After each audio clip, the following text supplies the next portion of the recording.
Hari itu, rumah terasa menghela napas bersamaku. Suamiku sudah berangkat pagi-pagi ke rumah saudaranya. Bunyi pintu yang tertutup, deru lift, dan aroma kolonenya yang khas sempat menggantung di lorong sebelum perlahan menghilang. Anakku bersama cucu-cucu sibuk dengan keriuhan mereka. Teriakan, ransel yang terjuntai, topi yang tercecer, dan mainan mobil kecil yang terlupa di bawah radiator. Aku mengantar mereka sampai pintu. Dengan gerakan yang sudah terbiasa, ku perbaiki skarf cucu laki-lakiku, menerima ciuman buru-buru dari anak perempuanku, dan berdiri sebentar lebih lama di depan pintu hanya untuk menikmati kesunyian yang jarang sekali datang. Setelah kembali ke dalam rumah dan mengunci pintu, suasana menjadi hampir terlalu tenang.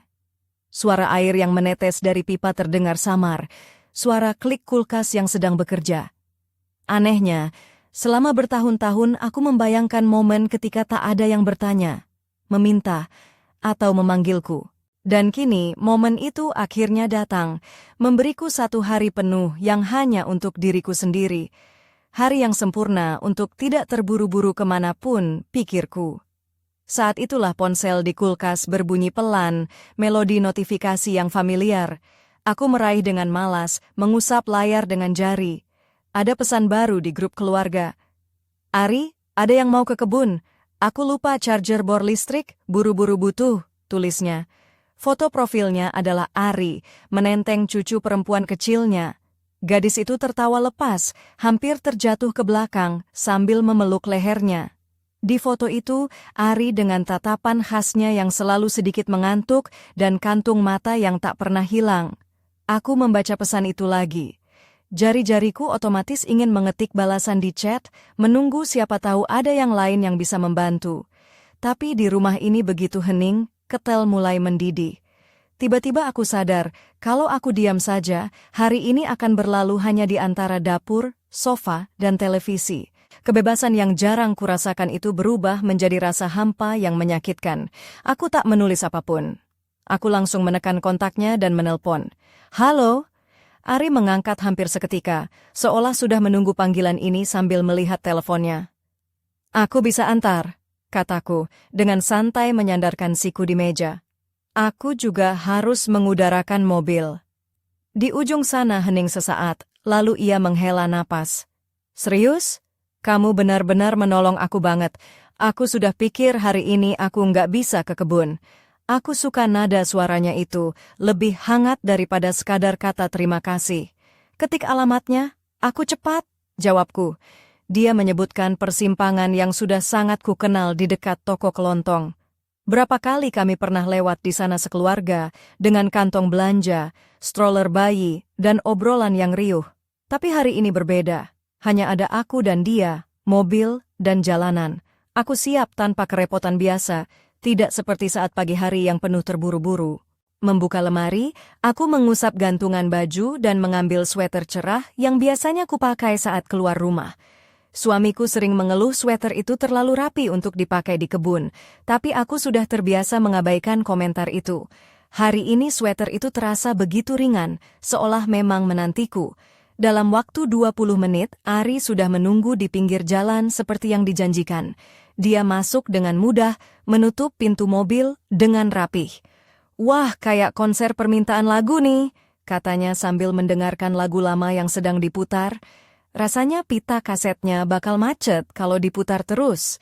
Aku tertawa kecil. Ini museum, bukan mobil. Aku nggak tega buang-buang barang. Dia memperhatikan tanganku di setir, sweaterku, dan rambutku yang tertata rapi. Kamu tahu, kamu bukan ibu mertua biasa, katanya sambil tersenyum. Kamu itu spesimen langka, yang semua orang butuh tapi nggak punya. Aku terkekeh dan mulai melaju, pura-pura tak peduli dengan kata-katanya. Jalanan membentang panjang seperti pita abu-abu, kota tertinggal di belakang, dan angin sejuk masuk lewat jendela yang sedikit terbuka. Ada aroma lembab dan harum pinus dari hutan di pinggiran kota. Ari menatapku agak lama, lebih dari sopan santun biasa. Kamu sadar nggak sih, kamu itu ibu mertua keren? Aku merasakan sesuatu dari kata itu. Bukan sekadar wanita tua yang dianggap emas, tapi seperti masih menjadi bagian dari dunianya. Bukan sekadar iklan pensiunan. Di kebun, suasana sunyi sampai hampir bergetar. Rumah menyambut kami dengan papan kayu yang hangat, gerbang yang terkunci, dan dengung sarang tawon di bawah atap veranda. Di rumput, jangkrik berdenting, anjing tetangga menggonggong dari kejauhan, tapi semua itu terasa jauh, seperti melalui kaca. Di sini, antara rumah dan taman, hanya ada matahari, anak tangga kayu, dan kami berdua. Aku yang pertama naik ke veranda, mendorong pintu yang sudah sangat kukenal. Bau kebun menyambut, kayu kering, kain lama, plastik jendela yang hangat, dan aroma rempah yang tersisa dalam vas dari musim panas lalu. Ari masuk mengikuti, melepas jaket dan menggantungnya di paku dekat pintu. Jaket itu bergoyang sedikit seperti tamu ketiga yang tak diundang dalam ruangan kecil itu. "Di sini gerah," katanya sambil mengusap lehernya. "Tapi kamu bisa istirahat di dalam, bersih kok. Aku baru beres-beres." Aku mengangguk, melihat meja yang bebas dari remah-remah kebun, selimut yang tertata rapi, dan cangkir bersih terbalik di ambang jendela. "Terlalu rapi untuk biasa-biasanya pria. Kalau mau, urus kabel-kabelmu," kataku. Aku duduk dulu. Saat dia berjalan ke gudang dan pintu terdengar tertutup, aku menuju kamar kecil dengan sofa mungil. Duduk di ujungnya, aku mulai rileks, melepaskan sandal, dan menjejakkan kaki telanjang di atas karpet dingin. Pintu berderit. Ari kembali dengan kabel di tangan dan botol air plastik yang berembun. Dia berhenti di ambang pintu, menatapku seolah baru melihatku untuk pertama kalinya. "Kamu kayaknya sudah tinggal di sini seumur hidup," katanya sambil bersandar di kusen pintu. Aku menatapnya balik dan tiba-tiba tertawa, sedikit serak, dengan nada dewasa. "Kamu kayaknya nggak menikah sama anakku," aku balas. Kata-kata itu keluar lebih ringan dari yang kurasakan, tapi menggantung berat di udara. Dia berhenti di tengah ruangan, seolah menginjak sesuatu yang tak terlihat. Kabel terjuntai di tangan, botol air mengeluarkan suara renyah. "Kamu serius mikir begitu?" tanyanya pelan. Aku sedikit terangkat tubuhku, menelusuri wajahnya.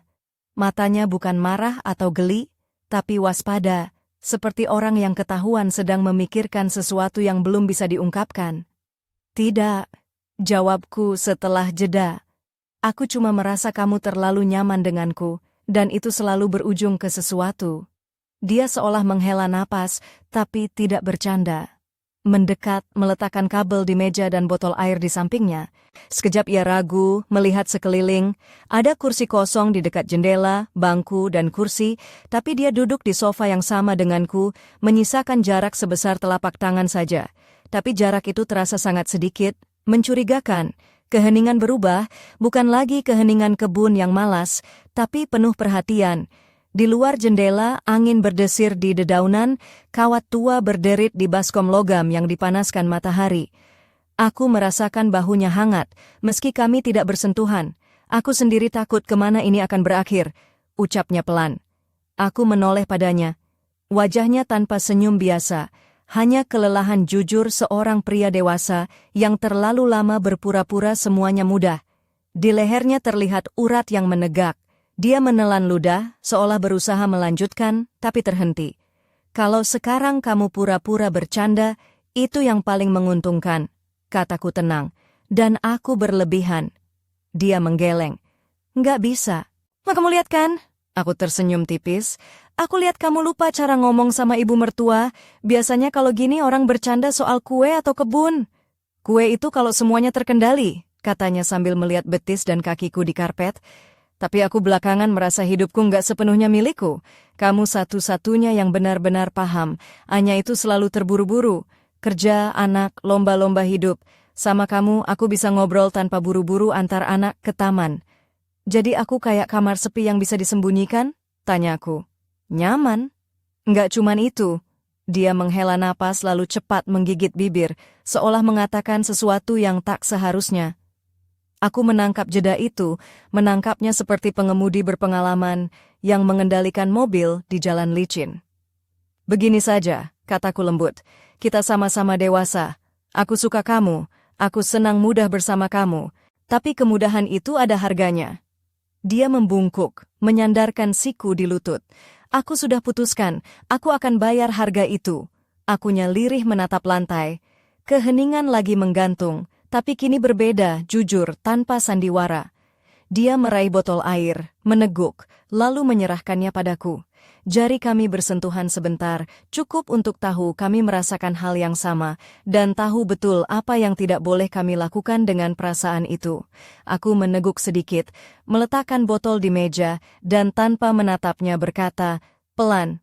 Ayo, kita selamatkan bor listrik itu sebelum kita keduluan jadi bodoh, nggak cocok untuk umur kita." Dia berdiri duluan, meraih tanganku, aku menopang dan bangkit. Saat lewat di depannya, aku merasakan tatapannya yang penuh perhatian, terima kasih, dan masih waspada. Itu membuatku campur aduk, takut tapi hangat di dalam. Di jalan pulang, aspal terasa lebih mulus. Jalur abu-abu lurus mengalir di bawah roda. Mobil lain sesekali menyalip lalu lenyap di kejauhan. Radio menyala, tapi kata-kata lagu hanyalah latar, seperti suara hujan yang biasa kudengar dari jendela. Matahari mulai condong ke barat, sinar menjadi lembut, menyapu lengan Ari, pipiku, dan dashboard. Kami hampir tidak bicara. Kata yang penting sudah terucap di kebun, yang tak perlu tetap menggantung di antara kami, berat dan tak terkatakan. Kami sibuk pada pikiran masing-masing. Dia menatap ke depan, bibirnya sesekali mengeras, sesekali melirik spion. Aku lebih fokus pada jalan, seolah perhatian ini satu-satunya perlindungan kami. Udara dalam mobil hangat, berbau pinus yang ikut terbawa dari kebun, dan sesuatu yang lain, mungkin deodoran Ari, mungkin parfumnya aku. Jendela sedikit terbuka, angin mengibaskan rambutnya di pelipis, membawakan aroma bensin, debu, dan rumput kering dari jalanan. Di tengah perjalanan dia mengutak-atik radio, berganti-ganti stasiun, lalu kembali ke awal, seolah tak tahu mau dengar apa. Sebuah melodi familiar muncul, dia tersenyum tipis, tapi segera diam lagi. Aku hanya bisa melihatnya dari tepi mata, tak berani menoleh, tetap fokus menyetir. Dalam hatiku, tak ada lagi rasa ringan yang kurasakan di veranda. Di jalan ini, semuanya lebih tajam. Garis putih marka jalan, profilnya, dan setiap kata yang kami ucapkan di keheningan rumah kebun itu. Mendekati lampu merah pinggir kota, aku mengurangi kecepatan. Lampu merah menyala dengan tajam. Kami berhenti. Mesin menggerung pelan, jarum indikator diam di 0. Seorang pria lewat dengan tas plastik, seorang anak perempuan melintas dengan skuter. Hidup berjalan biasa saja di luar. Tak ada yang peduli apa yang terjadi di kabin kecil ini. Dia tiba-tiba menoleh padaku seolah akhirnya memberanikan diri. "Kalau aku bukan menantumu," katanya pelan, memilih kata. "Apa kamu akan jawab lain?" Aku pura-pura terus melihat jalan meski mobil berhenti. Hatiku berdegup kencang bukan karena pertanyaan, tapi karena dia menyentuh batas yang kami putar-putar seharian ini. Lampu kuning menyala, lalu merah lagi. Aku punya waktu beberapa detik untuk memilih kata. Bisa saja aku bercanda, pura-pura tidak mengerti, atau mengalihkan pembicaraan tentang dramanya. Tapi aku sudah lelah bermain-main sejak sebelum kami meninggalkan kebun. Aku menoleh padanya. Cahaya dari jendela menyinari wajahku, membuat mataku sedikit gelap. "Kalau kamu bukan," ucapku pelan, "aku pasti sudah berhenti nyetir." Dia tersenyum tipis, tapi dalam senyum itu ada lebih banyak kecemasan daripada humor. "Maksudnya?" tanyanya, seolah ingin mendengar sampai tuntas tanpa kode-kode. Aku tak mengalihkan pandangan. "Maksudnya?" jawabku tenang, "kita bukan sedang di jalan ini, tapi masih di kebun, dan lampu hijau sedang menyala." Aku kembali memandang jalan, menginjak gas perlahan. Mobil melaju halus ke depan. Pergantian gigi memberi sentakan singkat dan pasti. Kami melaju dalam diam. Pertanyaannya menggantung antara kami, tapi tanpa tajam seperti tadi, lebih seperti pengakuan atas sesuatu yang sudah kami tahu. Dia menatap jalan, rumah-rumah lurus, papan iklan, pohon-pohon jarang di tepi jalan. Dan saat itu terjadi, gerakan sederhana yang mungkin sudah kutunggu dan takutkan sekaligus. Tangannya perlahan menyentuh tuas persneling di samping tanganku. Tidak meraih, tidak menindih, tapi seperti menemukan tempat kosong. Ia tak menyentuh jariku, hanya menyisakan celah kecil. Tapi celah itu sangat kecil, hampir tak masuk akal. Berat hangat telapak tangannya langsung terasa. Bukan secara fisik, tapi dalam hatiku.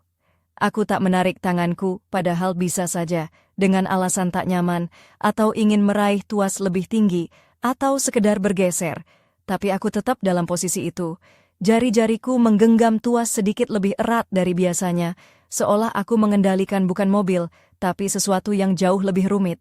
Dia juga diam, tak minta maaf, tak bercanda, tak membela diri, hanya menatap lurus ke depan dan menutup lututnya sedikit lebih kuat, seolah menahan dirinya dalam kursi ini, mobil ini, dan situasi ini. Belokan menuju lingkungan kami tampak di depan, tanda yang sudah pudar catnya. Aku melihatnya, tahu harus menyalakan lampu sein lebih awal. Tangan itu otomatis bergerak, tapi aku sedang memegang tuas. Dan gerakan menyalakan lampu sein yang biasanya otomatis berubah jadi simbolik. Aku tidak menyalakan lampu sein, berbelok pelan seperti biasa, memperkirakan jarak ke kendaraan dari arah berlawanan. Aturan lalu lintas tetap berlaku. Hanya bunyi klik kecil yang biasanya tak terdengar yang hilang. Aku tiba-tiba menyadari aku tidak mendengar lagu atau suara ban, tapi napas yang teratur di sampingku. Setiap tarikan dan hembusan nafas seolah sinkron dengan gerakanku. Aku menekan kopling, dia menarik napas. Aku melepaskan, dia menghembuskan. Dan dari keselarasan sederhana itu, suasana menjadi entah mengapa semakin aneh. Terus jalan adalah satu-satunya pilihan, pikirku. Tidak berhenti di pinggir jalan, tidak memulai pembicaraan serius di jalan raya, tidak mencari kebenaran yang sesungguhnya sudah jelas. Kehidupan dewasa kami sudah terbagi rapi. Suami, istri, anak-anak, kebun, grup keluarga. Segala sesuatu yang lebih dari itu mungkin diinginkan, tapi bukan untuk kami. Hari-hari selepas kejadian itu terasa seperti kabut yang tak jelas, di mana waktu dan ruang seakan berjalan lambat, tapi penuh dengan beban yang tak terlihat. Aku masih duduk di ruang tamu rumah di Kota Malang, memikirkan apa yang sebenarnya terjadi di kebun itu. Rasanya begitu aneh, seperti ada sesuatu yang berubah tapi aku belum bisa menangkapnya dengan sempurna. Halo, nama saya Rati, saya berusia 52 tahun. Sebagai seorang ibu dan nenek, biasanya aku sibuk mengurus keluarga, tapi hari itu aku merasakan sesuatu yang berbeda. Aku yang biasanya selalu punya banyak alasan untuk tidak meluangkan waktu untuk diri sendiri, akhirnya mendapatkan hari yang benar-benar sepi. Semua anggota keluarga pergi ke rumah saudara, suamiku Ari juga pergi pagi-pagi ke rumah saudaranya. Aku pikir hari itu akan menjadi hari yang tenang, penuh dengan rutinitas biasa, tapi ternyata semuanya berubah ketika aku menerima pesan dari Ari tentang charger board listrik yang terlupa. Sejak awal pagi, aku sudah merasakan suasana rumah yang berbeda. Biasanya, rumah kami di Malang selalu riuh dengan suara cucu-cucu yang bermain, anak-anak yang berlarian, dan tawa yang menggema. Tapi pagi itu, mereka pergi meninggalkan rumah dengan gegap gempita yang biasa, dan aku berdiri di depan pintu, menghirup napas dalam-dalam, mencoba menangkap kesunyian yang jarang kudapat. Saat itulah aku menyadari, hari ini aku punya waktu hanya untuk diriku sendiri. Namun, kesunyian itu ternyata tidak bertahan lama. Pesan dari Ari yang meminta tolong membawa charger board listrik ke kebun mengubah segalanya. Aku tahu, jika aku hanya membalas lewat chat, mungkin tidak ada yang segera merespon.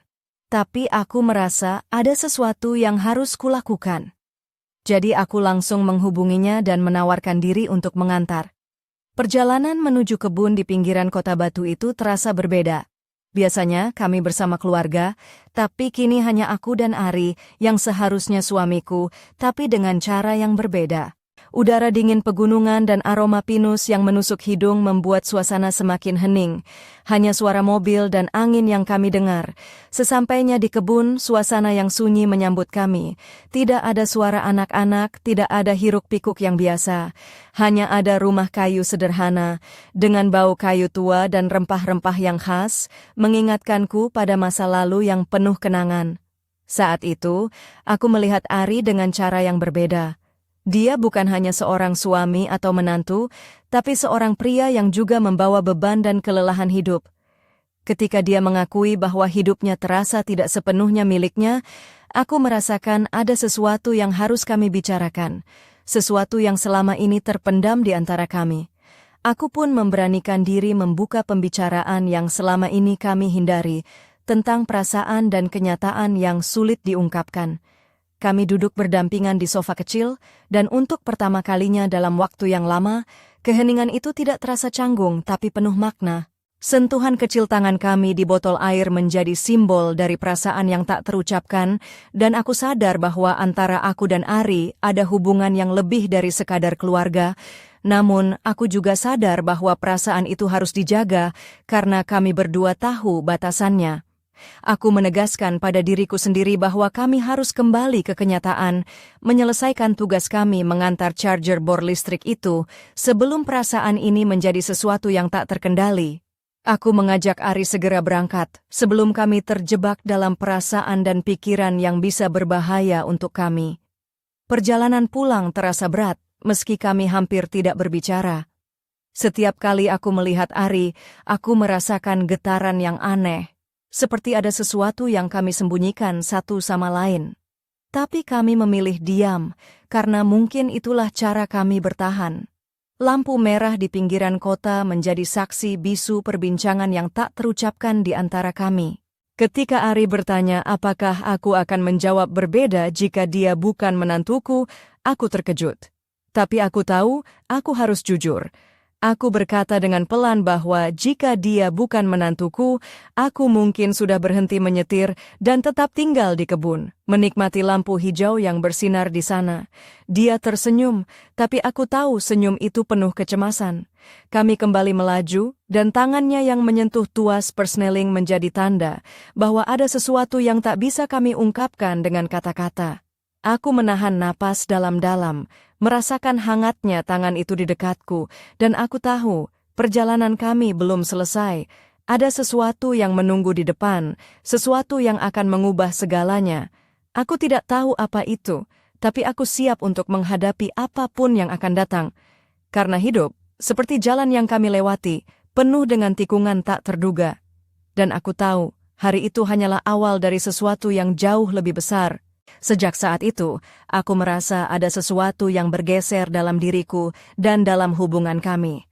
Ada ketegangan yang halus seperti benang tipis yang menghubungkan aku dan Ari yang sebelumnya tak pernah aku sadari. Sebagai Ratih, perempuan berusia 52 tahun yang biasa menjalani hidup sederhana di kota Malang, aku mulai menyadari bahwa hari-hari biasa yang kujalani selama ini ternyata menyimpan rahasia yang tak terduga. Pagi itu di kebun, aku masuk ke dalam rumah kayu yang dulu sering kami kunjungi saat masih kecil.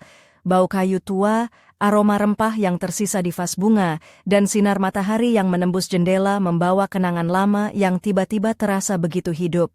Ari dan aku duduk bersebelahan di sofa kecil, jarak di antara kami begitu dekat, terasa hangat dan sekaligus penuh arti. Dia membuka pembicaraan dengan jujur tentang perasaannya yang selama ini tersembunyi, tentang bagaimana hidupnya terasa seperti bukan miliknya sendiri. Dan aku, meski awalnya ragu, mulai memahami beban yang dia pikul. Saat itu, aku merasa seperti melihat sisi lain dari Ari yang selama ini tersembunyi di balik peran sebagai suami dan ayah. Ada rasa lelah yang tulus, sebuah kejujuran yang membuatku sedikit takut namun juga tertarik. Aku tahu ini bukan perasaan biasa antara ibu mertua dan menantu. Ada sesuatu yang lebih dalam, sesuatu yang membuatku bertanya-tanya tentang batas dan arti hubungan kami. Ketika dia berkata, "Aku sudah putuskan, aku akan bayar harga itu." Aku merasakan beban yang dia bawa. Harga dari kejujuran, dari perasaan yang tak bisa diungkapkan dengan kata-kata. Aku mencoba menenangkan diriku, mengingatkan bahwa kami harus menjaga jarak, tapi di saat yang sama, aku tak bisa mengabaikan getaran yang ada di antara kami. Kami berdua duduk diam, saling menatap dengan perasaan yang sulit diuraikan. Sentuhan kecil ketika jari-jari kami bersentuhan di botol air menjadi bukti bahwa ada sesuatu yang tak bisa kami sembunyikan. Namun, aku berusaha keras untuk tidak membiarkan perasaan itu berkembang lebih jauh. Aku mengajak Ari segera menyelesaikan urusan charger bor listrik itu, berharap dengan begitu kami bisa kembali ke kehidupan normal kami. Perjalanan pulang terasa berbeda dari biasanya. Suasana mobil yang seharusnya penuh dengan obrolan ringan kini sunyi dan penuh ketegangan. Aku terus memandang jalan, mencoba mengalihkan pikiranku dari perasaan yang mulai merayapi hatiku. Angin yang masuk dari jendela mobil membawa aroma pinus yang segar, tapi juga mengingatkanku pada kebun yang baru saja kami tinggalkan. Ketika Ari bertanya apakah aku akan menjawab berbeda jika dia bukan menantuku, aku merasakan detak jantungku semakin cepat. Itu pertanyaan yang selama ini aku hindari, tapi aku tahu aku harus jujur. Aku berkata dengan pelan bahwa jika dia bukan menantuku, aku mungkin sudah berhenti menyetir dan tetap tinggal di kebun, menikmati ketenangan yang ada di sana. Dia tersenyum, tapi aku tahu senyum itu penuh dengan kegelisahan dan ketidakpastian. Kami melanjutkan perjalanan, dan saat tangannya menyentuh tuas persneling di dekat tanganku, aku merasakan hangat yang sulit dijelaskan. Itu bukan hanya sentuhan fisik, tapi juga sentuhan emosional yang membuatku sadar bahwa hubungan kami telah melewati batas yang tak terduga. Aku menahan napas, mencoba mengendalikan perasaanku, tapi aku tahu bahwa sesuatu yang besar sedang terjadi. Sesuatu yang akan mengubah segalanya, bukan hanya untuk aku dan Ari, tapi juga untuk keluarga kami. Aku tidak tahu apa yang akan terjadi selanjutnya, tapi aku tahu aku harus siap menghadapi konsekuensinya, karena hidup ini penuh dengan pilihan sulit, dan aku harus memilih jalan yang benar, meskipun itu berarti menghadapi ketidakpastian dan rasa sakit. Hari itu, di jalan pulang dari kebun, aku belajar bahwa kadang-kadang keheningan dan sentuhan kecil bisa menjadi awal dari cerita yang tak terduga. Aku hanya berharap bisa menemukan jawaban sebelum semuanya terlambat. Pagi di Malang kali ini terasa berbeda.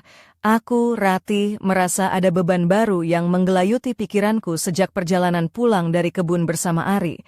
52 tahun usiaku mungkin sudah cukup untuk memahami berbagai liku hidup, tapi perasaan yang tiba-tiba muncul ini membuatku tidak tenang. Aku duduk di ruang tamu rumah, memandangi secangkir teh hangat yang mulai dingin, mencoba menenangkan pikiran yang berputar-putar. Kebun itu, tempat yang selama ini kuanggap sebagai pelarian dari keramaian dan rutinitas, kini berubah menjadi saksi bisu dari perubahan yang terjadi dalam diriku dan Ari. Rumah kayu tua dengan aroma pinus dan rempah-rempahnya seakan menyimpan rahasia yang belum terungkap. Aku masih terbayang bagaimana kami duduk bersebelahan di sofa kecil, jarak yang begitu dekat, dan keheningan yang penuh arti. Hari-hari setelah itu aku mencoba menjalani rutinitas seperti biasa. Mengurus cucu yang berlarian di halaman rumah, menyiapkan makan siang, dan berinteraksi dengan anak-anak serta suamiku, Ari. Tapi di balik itu semua, ada sesuatu yang tak bisa aku ceritakan pada siapapun. Perasaan yang samar, campuran antara kekhawatiran dan harapan, mengusik setiap langkahku. Aku menangkap tatapan Ari yang kadang berbeda, lebih dalam dan penuh pertanyaan. Kami berdua seolah bermain dalam sebuah permainan yang tak tahu aturan, saling menghindar tapi juga mencari. Kadang aku bertanya-tanya, apakah dia merasakan hal yang sama? Atau aku hanya terjebak dalam perasaanku sendiri? Suatu sore, saat matahari mulai merunduk di balik pegunungan Malang, aku duduk di teras rumah sambil menyulam. Angin sepoi-sepoi membawa aroma bunga Kamboja yang mekar di taman. Tiba-tiba Ari muncul membawa beberapa peralatan kebun, duduk di sampingku tanpa banyak bicara. Keheningan kami terasa nyaman, tapi juga menyimpan ketegangan yang tak terucapkan. Aku memberanikan diri membuka pembicaraan. Ari, apakah kamu merasa semuanya berubah setelah hari itu? Tanyaku pelan. Dia mengangguk, menatap jauh ke arah kebun di depan kami. Ya, Ratih, aku merasa ada sesuatu yang berbeda, tapi aku juga bingung harus bagaimana. Perbincangan itu membuka pintu bagi kami untuk berbagi perasaan yang selama ini tertahan. Aku menceritakan keraguanku, ketakutanku, dan bagaimana aku berusaha menjaga jarak agar tidak melangkah terlalu jauh. Ari pun mengakui bahwa dia juga merasa terjebak dalam perasaan yang tak jelas antara kewajiban dan keinginan. Kami sepakat untuk tidak terburu-buru, untuk menjaga apa yang ada agar tidak merusak keluarga yang sudah kami bangun. Tapi di dalam hati, aku tahu bahwa perjalanan ini tidak akan mudah. Ada banyak godaan dan rintangan yang harus kami hadapi. Malam itu, aku terjaga lama, memikirkan arti sebuah hubungan yang melampaui batas biasa. Aku bertanya-tanya, apakah aku siap menghadapi konsekuensi dari perasaan ini? Atau lebih baik aku menutup mata dan melanjutkan hidup seperti dulu? Namun, suara langkah Ari yang berjalan ke kamar membuatku sadar bahwa aku tidak sendiri. Kami mungkin sedang berjalan di jalan yang penuh teka-teki, tapi setidaknya kami melangkah bersama. Dan aku tahu cerita ini belum selesai. Masih ada babak baru yang menunggu untuk diungkap. Aku hanya berharap aku cukup kuat untuk menghadapinya. Sore itu di rumah kami di Malang, suasana terasa berat meski langit di luar masih cerah. Aku, Ratih, duduk di meja makan menatap secarik kertas kosong yang tak kunjung terisi. Pikiran tentang pertemuan kami di kebun dan perasaan yang mulai tumbuh di antara aku dan Ari terus menghantui. 52 tahun hidupku dipenuhi dengan tanggung jawab sebagai istri, ibu, dan nenek, tapi kini aku merasakan gelombang emosi yang sulit dijinakkan. Hari-hari berlalu dengan rutinitas yang tak berubah, tapi di balik itu, aku dan Ari mulai berbagi lebih banyak dari sekadar kata-kata ringan. Ada kejujuran yang perlahan muncul, meskipun kami berusaha menahannya agar tidak terlalu mendalam. Suamiku itu, yang selama ini kuanggap hanya sebagai menantu biasa, kini menjadi sosok yang semakin dekat, bukan hanya secara fisik tapi juga emosional. Aku ingat saat kami duduk di ruang tamu setelah makan malam. Lampu redup, suara jangkrik dari luar, dan aroma kopi yang baru diseduh menciptakan suasana hangat namun penuh ketegangan. Ari menatapku dengan mata yang berbeda, bukan mata seorang menantu, tapi mata seorang pria yang mencari pengertian dan kedamaian. "Ratih," katanya pelan, "aku tahu ini sulit. Tapi aku merasa kita harus jujur pada diri sendiri. Apa yang kita rasakan bukan sekadar kebetulan." Aku mengangguk, mencoba menahan air mata yang hampir jatuh. "Aku juga merasakan hal yang sama, Ari. Tapi kita harus hati-hati. Keluarga kita terlalu berharga untuk hancur karena kesalahan." Percakapan itu membuka pintu bagi kami untuk menghadapi kenyataan yang selama ini kami hindari. Kami berdua tahu, perasaan ini bukan sesuatu yang bisa diabaikan, tapi juga bukan sesuatu yang mudah diterima. Ada tumpukan tanggung jawab, harapan, dan norma yang harus kami pertimbangkan. Malam itu, aku teringat akan masa muda yang penuh gairah dan mimpi. Masa ketika aku merasa tak terbatas, bebas mengejar apa yang kuinginkan, tapi waktu dan kehidupan membawa kami pada jalan yang berbeda, dengan tanggung jawab yang membuat kami harus menekan keinginan pribadi. Kini, di usiaku yang tidak muda lagi, aku dihadapkan pada dilema yang tak pernah kubayangkan sebelumnya. Apakah aku harus mengikuti kata hati yang berbisik lembut, ataukah aku harus tetap pada jalur yang sudah kukenal selama ini? Ari dan aku mulai menemukan cara untuk saling mendukung tanpa melewati batas yang berbahaya. Kami menghabiskan waktu bersama di kebun, berbicara tentang hal-hal kecil, menikmati keheningan yang membawa kedamaian. Tapi di balik itu, aku tahu ada sesuatu yang lebih besar sedang berkembang.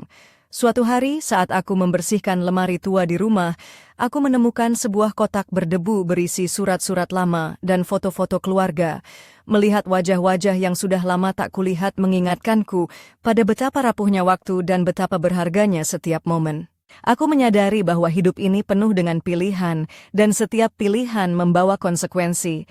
Dan aku harus siap untuk menghadapi apapun yang akan terjadi, bersama Ari atau sendiri. Malam itu, sebelum tidur, aku menatap langit-langit kamar dan bertanya pada diri sendiri, apakah aku cukup kuat untuk menjalani perjalanan ini? Dan apakah aku siap menghadapi apa yang akan datang? Jawaban itu belum kutemukan, tapi aku tahu, aku tidak bisa lagi berpura-pura bahwa semuanya biasa-biasa saja. Ada sesuatu yang berubah, dan aku harus menghadapinya dengan kepala tegak dan hati terbuka. Hari-hari setelah percakapan itu, aku merasakan campuran emosi yang sulit dijelaskan. Ada kekhawatiran, kebingungan, tapi juga sebuah harapan samar yang menyelinap ke dalam hatiku. Aku, Ratih, perempuan berumur 52 tahun dari Malang, merasa seolah berada di persimpangan jalan yang tak pernah kubayangkan sebelumnya. Suamiku, Ari, mulai lebih sering menghubungiku, bukan hanya untuk urusan kebun atau keluarga, tapi juga untuk berbagi cerita, keluh kesah, dan perasaan yang selama ini terkubur. Setiap panggilan darinya membawa getaran aneh di dadaku, sebuah perasaan yang belum pernah kurasakan selama bertahun-tahun menikah dan membesarkan anak-anak. Suatu sore, saat aku sedang menyiapkan kopi di dapur, ponselku bergetar, namanya muncul di layar, dan tanpa pikir panjang aku mengangkatnya. "Ratih, aku di depan rumahmu, boleh aku masuk sebentar?" Tanyanya dengan suara yang lembut namun penuh keraguan. Aku mengangguk meski tahu dia tak bisa melihatku. "Silakan, Ari." Aku tunggu di ruang tamu. Tidak lama kemudian, dia datang dengan membawa beberapa buku dan peralatan berkebun yang ingin dibantu aku rapikan. Kami duduk berdampingan, suasana sunyi yang nyaman mengisi ruang. Aku melihat dia menatapku dengan mata yang penuh arti, seolah mencoba mencari sesuatu yang tersembunyi di balik senyumku. Ratih, aku tahu apa yang terjadi antara kita bukan hal yang mudah, tapi aku merasa kita harus jujur setidaknya pada diri sendiri, katanya pelan. Aku menunduk, mencoba menahan air mata yang hampir tumpah. Aku juga merasakan hal yang sama, Ari. Tapi aku takut. Takut kehilangan keluarga, takut membuat semuanya kacau. Dia menggenggam tanganku dengan lembut. Aku juga takut, tapi aku yakin kita bisa melewati ini bersama. Kita harus kuat, untuk anak-anak, untuk cucu, dan untuk diri kita sendiri. Percakapan itu membuat hatiku berdebar cepat. Aku merasakan kehangatan yang menyusup ke dalam jiwa, sebuah kehadiran yang selama ini kurindukan tanpa kusadari. Namun, di balik itu semua, aku juga sadar bahwa kami berjalan di atas tali yang sangat tipis, yang bisa putus kapan saja dan menjatuhkan kami ke jurang kehancuran. Malam itu, aku terjaga lama, memikirkan apa arti semua ini. Apakah aku benar-benar siap untuk menghadapi konsekuensi dari perasaan yang tumbuh ini? Apakah Ari juga merasakan hal yang sama kuatnya? Aku tahu, kami harus membuat keputusan, tapi aku belum tahu mana yang benar. Hati dan logika seolah bertarung dalam diriku, masing-masing membawa argumen yang kuat dan mengguncang jiwa. Namun, satu hal yang pasti, aku tidak bisa lagi berpura-pura bahwa semuanya baik-baik saja. Ada sesuatu yang berubah, sesuatu yang tidak bisa kuabaikan. Aku hanya berharap aku dan Ari bisa menemukan jalan yang tepat, tanpa menyakiti diri sendiri dan orang-orang yang kami cintai. Dan saat aku menatap langit malam dari jendela kamar, aku bertanya pada diri sendiri, apakah perjalanan ini akan membawa kami pada kebahagiaan atau kehancuran? Jawabannya masih tersembunyi di balik gelapnya malam. Hari itu, ketika matahari mulai merunduk di balik pegunungan, aku menerima pesan singkat dari Ari yang membuat jantungku berdegup lebih cepat dari biasanya. Pesan itu singkat tapi penuh makna. Bisakah kita bertemu di kebun malam ini? Ada sesuatu yang ingin aku bicarakan. Aku, Rati, perempuan berusia 52 tahun yang selama ini hidup dengan hati-hati, merasa gelisah sekaligus penasaran. Malam itu aku mengenakan pakaian yang sederhana tapi rapi, sweater rajut berwarna krem yang biasa kupakai saat ke kebun, dipadukan dengan celana panjang hitam dan sandal kulit yang nyaman. Rambutku kusanggul longgar, menampilkan leher yang mulai menunjukkan guratan waktu, tapi tetap ingin terlihat anggun. Aku berjalan pelan menuju kebun, di bawah langit yang mulai gelap dengan bintang-bintang yang mulai bermunculan. Sesampainya di sana, aku melihat Ari sudah menunggu di depan pintu kayu rumah kebun. Jaket kulit coklat tua yang dikenakannya terlihat sedikit lusuh, tapi membuatnya tampak lebih maskulin dan dewasa. Dia tersenyum tipis saat melihatku, tapi ada ketegangan yang jelas terlihat di matanya. "Kamu datang," katanya singkat, suaranya bergetar sedikit. Kami masuk bersama ke dalam rumah yang hangat dengan aroma kayu dan rempah-rempah yang familiar. Lampu meja redup menerangi ruangan kecil itu, menciptakan suasana intim yang sulit diabaikan. Kami duduk berseberangan di sofa kecil, jarak yang terasa terlalu dekat untuk sebuah pembicaraan biasa. Aku merasakan detak jantung yang mempercepat ritme dan napas yang mulai terasa berat. Ari membuka pembicaraan dengan suara yang hampir berbisik. "Ratih, aku tidak bisa terus seperti ini. Perasaan ini, aku tahu kita salah, tapi aku tak bisa menahan diri." Aku menunduk, mencoba menenangkan diri, tapi suara hatiku berdebar begitu keras. "Aku juga merasakannya, Ari. Tapi aku takut akan apa yang akan terjadi pada keluarga kita, pada anak-anak dan cucu-cucu," jawabku pelan. Dia mengulurkan tangannya, menggenggam tangan kananku dengan lembut. "Aku ingin jujur padamu, aku ingin kita mencari jalan keluar bersama, tanpa harus menyakiti siapapun." Namun sebelum aku sempat menjawab, suara deru mesin mobil terdengar dari luar. Kami berdua menoleh, terkejut sekaligus waspada. Pintu rumah diketuk pelan, dan suara seorang pria terdengar memanggil nama Ari. Ari menatapku dengan mata penuh kecemasan. Tunggu di sini, katanya singkat, lalu berjalan ke pintu.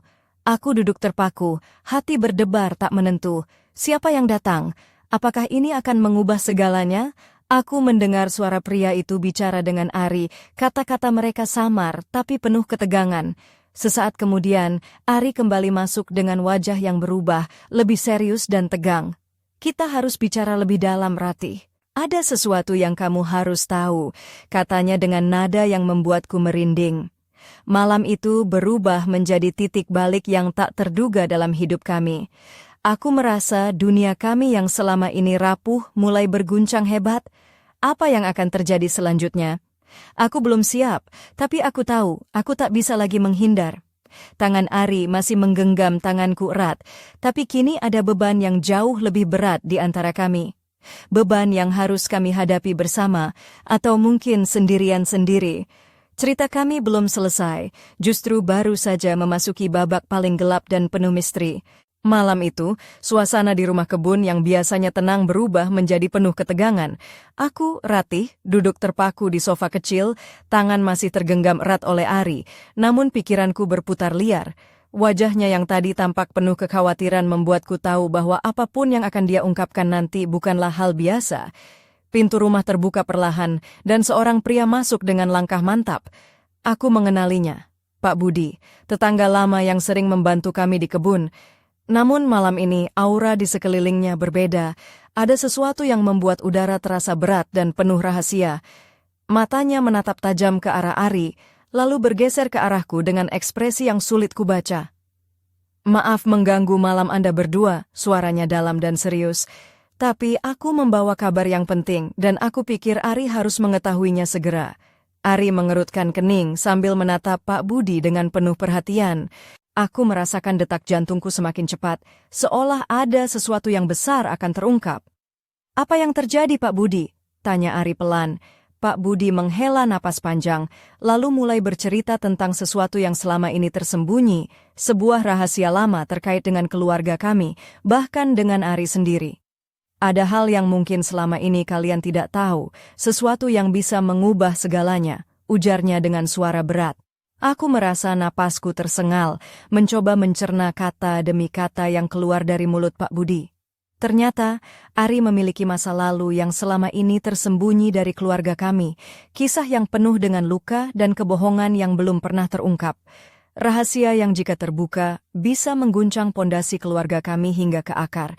Ari menatapku dengan mata yang penuh gelisah. Ratih, aku harus jujur padamu. Ada bagian dari hidupku yang belum pernah aku ceritakan, karena aku takut itu akan menyakitimu dan keluarga kita. Aku menggenggam tangannya lebih erat, mencoba memberikan dukungan, meskipun hatiku bergejolak. Katakanlah Ari, aku siap mendengarkan. Pak Budi melanjutkan, dulu sebelum kalian menikah, Ari pernah terlibat dalam sebuah kejadian yang membuatnya harus meninggalkan kota asalnya secara tiba-tiba. Hal ini berkaitan dengan sebuah kesalahpahaman besar yang melibatkan keluargamu dan keluarganya.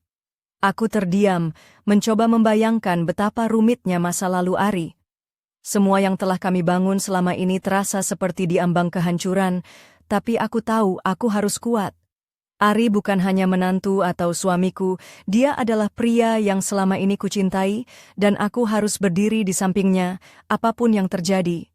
Malam semakin larut, dan kami bertiga duduk bersama membahas masa lalu yang penuh tanda tanya.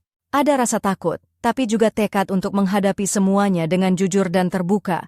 Aku tahu, dari rahasia ini akan muncul tantangan baru yang harus kami hadapi bersama.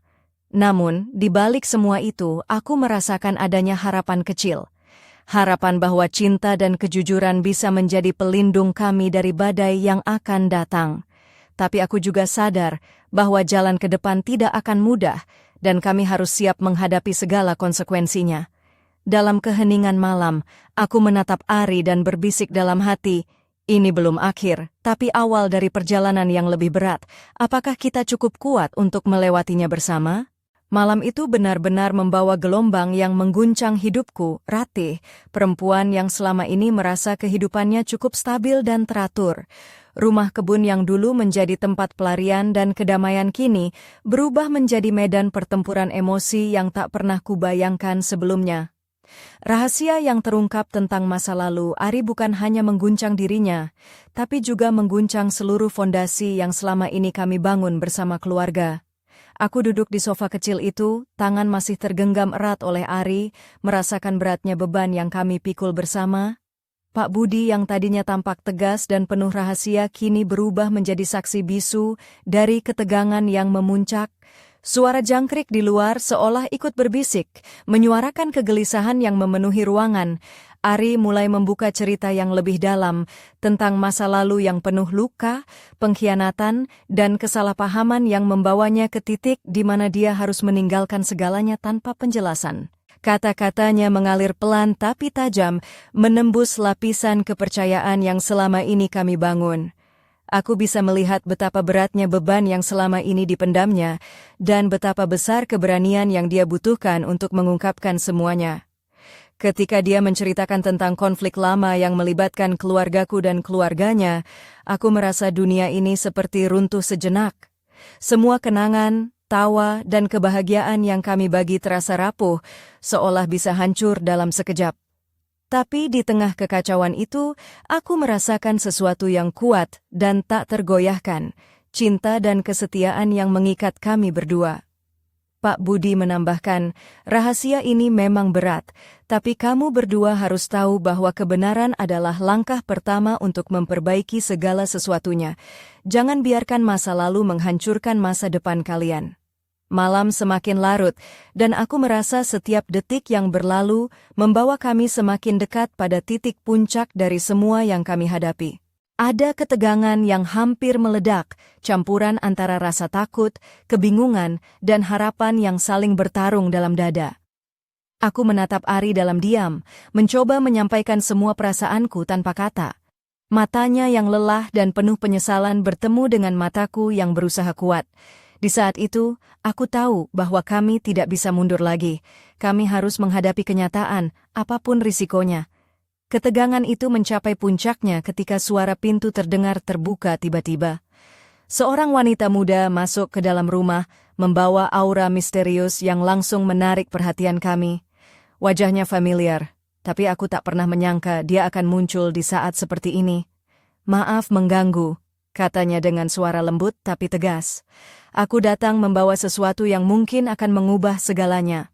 Semua mata tertuju padanya, dan aku merasakan detak jantungku melonjak. Siapakah dia? Apa yang ia bawa? Dan bagaimana kehadirannya akan mempengaruhi kisah yang baru saja mulai terbuka ini? Malam itu berubah menjadi panggung drama yang penuh kejutan dan ketegangan yang tak terduga. Aku tahu, kami telah melewati banyak hal, tapi cerita ini masih jauh dari selesai. Dan aku, Ratih, harus siap menghadapi babak paling menegangkan dalam hidupku. Wajah wanita itu menyiratkan sesuatu yang sulit aku jelaskan, antara kesedihan dan tekad yang kuat. Aku, Ratih, merasakan udara di dalam ruangan seketika berubah menjadi berat, penuh dengan misteri yang belum terungkap. Dia melangkah pelan ke arah kami, membawa sebuah amplop coklat yang tampak usang, tapi seolah menyimpan rahasia penting. "Saya Nadia," katanya dengan suara yang tenang namun penuh arti. "Saya tahu ini bukan waktu yang tepat, tapi saya tidak bisa menunggu lagi. Ada hal yang Ari harus tahu, dan Ratih, kamu juga berhak tahu." Aku memandang Ari, yang tampak terkejut sekaligus waspada. Tangannya menggenggam tanganku lebih erat, seolah mencari kekuatan dari sentuhanku.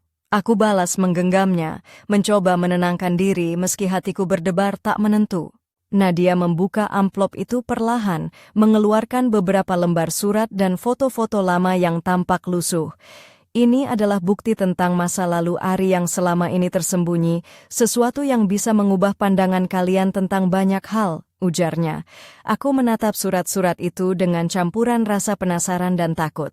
Foto-foto itu memperlihatkan Ari muda bersama beberapa orang yang aku tidak kenal, dalam situasi yang tampak penuh ketegangan. Surat-surat itu menceritakan kisah tentang sebuah konflik keluarga yang rumit, pengkhianatan, dan keputusan sulit yang membuat Ari harus meninggalkan kota asalnya tanpa penjelasan kepada keluarganya. "Aku tahu ini berat," kata Ari, suaranya bergetar. "Tapi aku tak pernah ingin kalian terluka karena masa lalu yang bukan salah kalian." Aku menarik napas dalam-dalam, mencoba menguatkan diri. Semua yang selama ini aku yakini tentang Ari dan keluarga kami kini diuji dengan fakta-fakta baru yang sulit diterima. Namun, di balik semua itu, aku merasakan sesuatu yang lebih kuat. Kejujuran, keberanian, dan cinta yang tak mudah pudar. Nadia menatap kami berdua, lalu berkata, "Aku datang bukan untuk memisahkan kalian, tapi untuk membantu kalian menghadapi kenyataan. Masa lalu bukan untuk disembunyikan, tapi untuk dipahami dan dimaafkan."